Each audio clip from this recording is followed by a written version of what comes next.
प्रश्नावली 11.1 सवाल number 1, 7.6 centimetre लंबा एक रेखाखंड खींचिए और इसे 5:8 के अनुपात में विभाजित कीजिए तथा दोनों भागों को मापिए।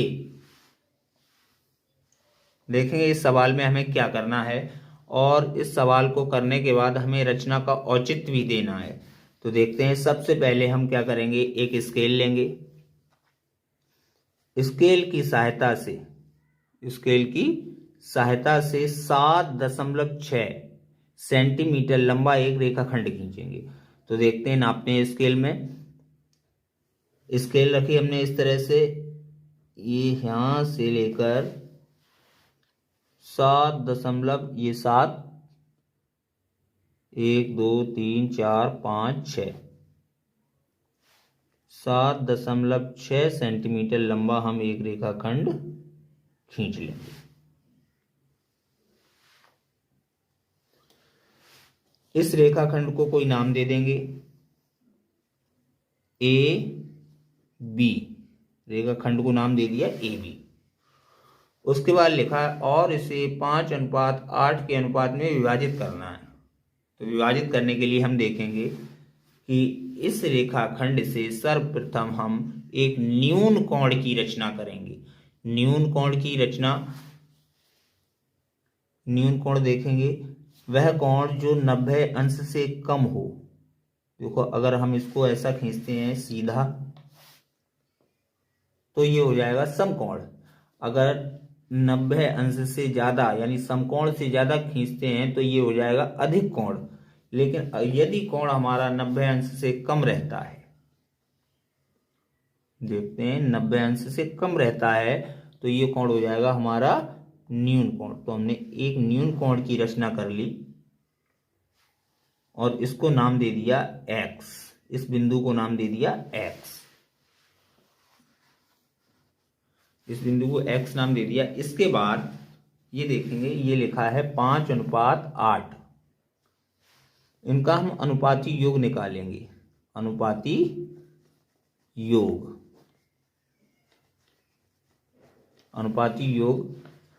5 + 8 बराबर 13। 5 + 8 बराबर 13। तो इसी न्यून कोण AX रेखाखंड पर हम 13 ऐसे बिंदु समान लेंगे, ऐसे समान बिंदु लेंगे जो कम से कम। हम प्रकार और पेंसिल लेते हैं, प्रकार पेन या पेंसिल जो भी आपके पास हो, प्रकार ले लिया हमने और प्रकार में कम से कम चाप भरा। और कम से कम चाप भरने के बाद बिंदु A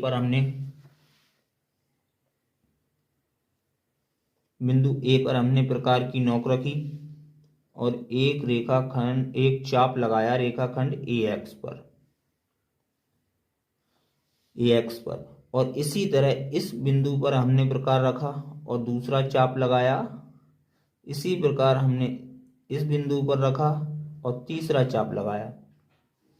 तो देखेंगे ये सारे चाप जो हैं वो समान हैं, बराबर दूरी पर हैं। और हमें कितने चाप लगाने हैं? अनुपाती योग हमने कितना निकाला है? 5 + 8 बराबर 13। तो हमने चाप लगा लिए 1 2 3। इसी तरह से हम चाप लगाते जाएंगे। 4, इस पर 13 चाप लग चुके हैं। इनको हम नाम दे देंगे A1। A से स्टार्ट है तो इसको नाम दे देंगे A1, A2, A3, A4। अब हमें क्या करना है कि हम बिंदु AB के बिंदु B से A13 को मिला देंगे। बिंदु AB के बिंदु B से देखेंगे, इसको मिलाते हैं। बिंदु AB के बिंदु B से A13 को मिलाया। इस तरह से हमने B को A13 से मिला लिया। मिलाने के बाद हमने कोई चाप भरा A13 पर कोई चाप भरा और चाप भरने के बाद एक चाप लगाया।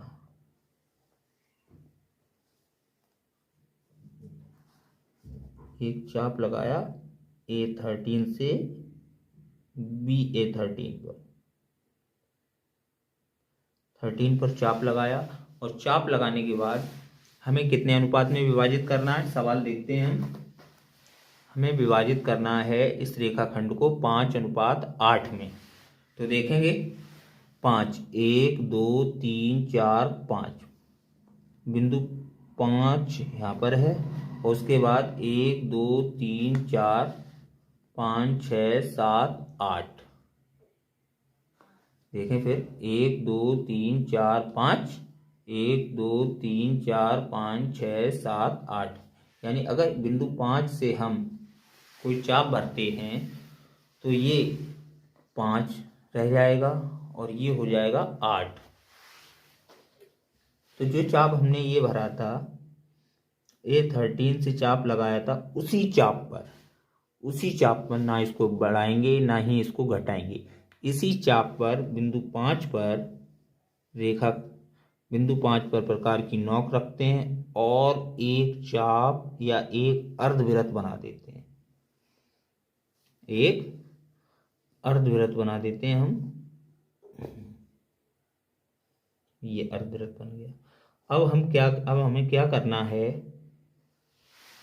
कि जो A13 से चाप लगाया था, A13 से ये चाप लगाया था, इस चाप की लंबाई माप लेंगे या इस चाप की दूरी माप लेंगे। इस तरह से इस चाप की टोटल दूरी ये होती है। इस दूरी को माप कर देखेंगे, हाँ ठीक है। इस दूरी को माप कर हम एक चाप लगाएंगे इस अर्धवृत्त के बिंदु से। ये कोई बिंदु है अर्धवृत्त का, इस अर्धवृत्त के बिंदु से एक चाप लगाएंगे तो ये चाप आता है यहाँ पर।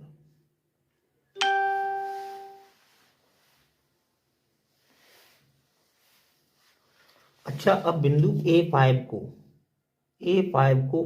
यहाँ पर ये बिंदु मान लिया हमने, कोई भी पॉइंट, इसमें पॉइंट रख लिया। A5 से इस चाप को काटते हुए एक रेखा खींची। A5 से इस चाप को काटते हुए एक रेखा खींची जो बिंदु AB के किसी बिंदु, मान लीजिए बिंदु P है, P पर जाकर मिलती है। बिंदु AB के बिंदु P पर जाकर मिलती है। अच्छा देखेंगे 1 2 3 4 5, तो ये 5 हो गया। 1 2 3 4 5 6 7 8, तो ये 8 हो गया। अतः हम कह सकते हैं AP अनुपात PB बराबर 5:8। ये तो आपका ज्यामिति का चित्र बन गया। अब इसकी हमें रचना करनी है, तो रचना के चरण क्या लिखेंगे हम, देखेंगे हम यहाँ लिखेंगे रचना के चरण लिखेंगे और सबसे पहले इसमें नंबर 1 लिखेंगे।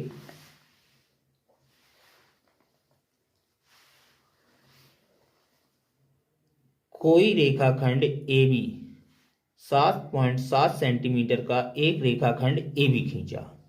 7.6 सेंटीमीटर का एक रेखाखंड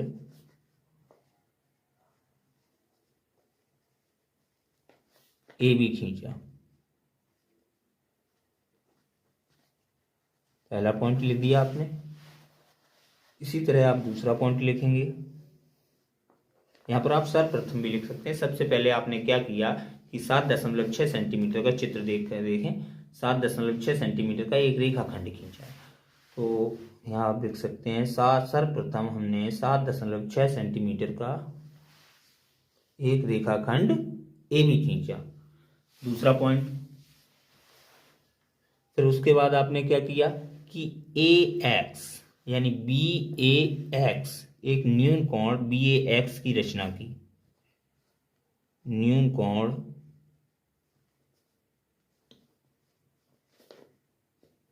BAX की रचना की। अब हम तीसरा पॉइंट देखेंगे और इस पॉइंट में हम लिखेंगे बिंदु ए को केंद्र मानकर किरण ए एक्स पर, किरण ए एक्स पर, बिंदु ए को केंद्र मानकर किरण ए एक्स पर समान 13 चाप लगाए। क्या लिखेंगे? बिंदु ए को केंद्र मानकर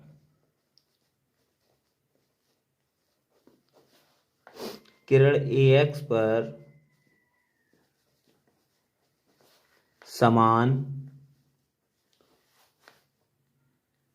13 चाप A1, A2, A3 A13 लगाए। अब चौथा पॉइंट लिखेंगे हम, A13 को B से मिलाया। देखेंगे चित्र में, देखते हैं A13 को हमने किससे मिलाया? B से। A13 को B से मिलाया। पांचवा पॉइंट,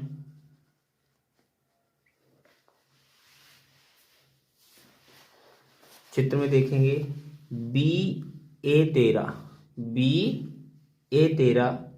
के समांतर कौन सी रेखा है? PA5।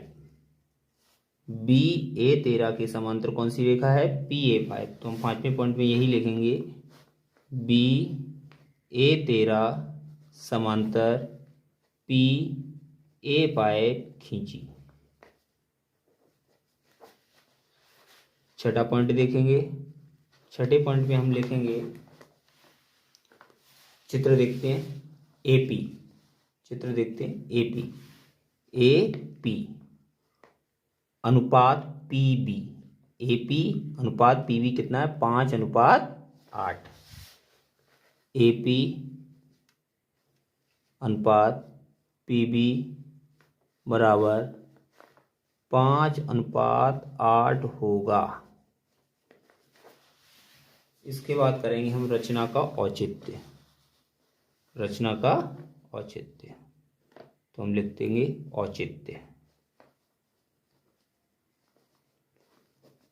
औचित्य में देखेंगे हम कि त्रिभुज AB-A13 में, देखते हैं ये त्रिभुज बनता है, चित्र पूरा AB-A13 एक प्रकार का त्रिभुज बन गया।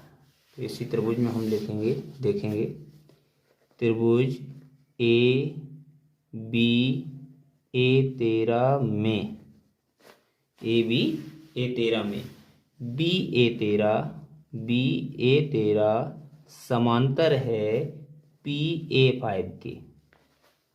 देखेंगे चित्र में दोबारा से, त्रिभुज AB-A13 में BA13 रेखा जो है PA5 के समांतर है। समांतर रेखाएं जो आमने सामने बराबर होती हैं, तिरछी नहीं होती हैं, बिल्कुल समान जाती हैं, समान जाती हैं समांतर रेखाएं। जैसे ये पेंसिल और ये पेन एक दूसरे के समांतर है। रोड के दो किनारे एक दूसरे के समांतर होते हैं।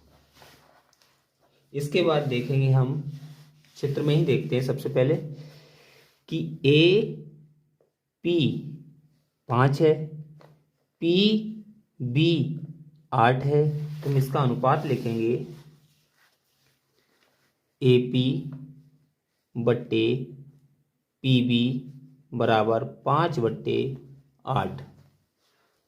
देखेंगे हम, अतः AP अनुपात PB बराबर 5:8, जो कि सत्य है। यही हमें इसमें बताना था। मुझे उम्मीद है आपको ये प्रश्न समझ में आया होगा। यदि आप एक बार इस वीडियो को और देखेंगे तो ये प्रश्न आपको बिल्कुल क्लियर हो जाएगा। धन्यवाद।